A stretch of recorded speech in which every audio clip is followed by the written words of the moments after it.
네, 중국도 북한의 핵실험 여부에 대해서 예의주시하고 있습니다. 일본은 즉각 국가안전보장회의를 소집해 대책을 논의하고 있습니다. 네, 베이징 연결합니다. 박희천 특파원.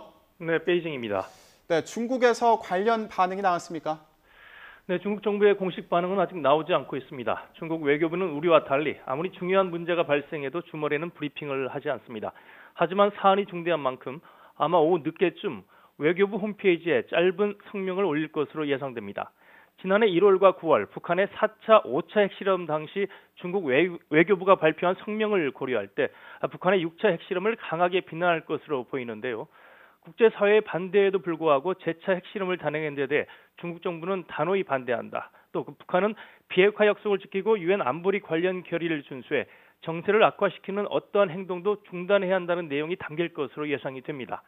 또 육자회담 등과 같은 대화와 협상의 방식을 통해 관련 문제를 해결할 것을 촉구할 것으로 전망됩니다.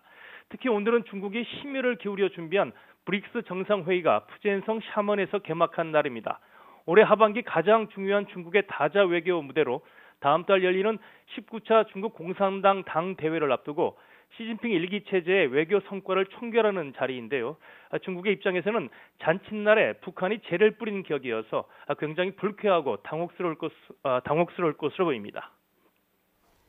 예, 일본은 어떻게 반응하고 있습니까? 네, 일본 언론들은 속보로 관련 뉴스를 신속히 전하고 있습니다. NHK는 속보 체제로 전환해 핵실험 가능성을 분석하고 일본과 한국 정부의 움직임을 보도했습니다. NHK는 지진이 난 북한 함경북도의 길주는 핵실험장이 있어 한국 청와대가 북한의 6차 핵실험일 가능성이 있다고 보고 국가안전보장회의를 열었다고 전했습니다. 일본 정부도 신속하게 움직이고 있습니다. 아베 일본 총리는 국가안전보장회의를 소집해 대책을 논의하고 있습니다. 아베 총리는 이번 사태와 관련해 한국과 미국, 중국과 연대해 대응하겠다고 밝혔습니다.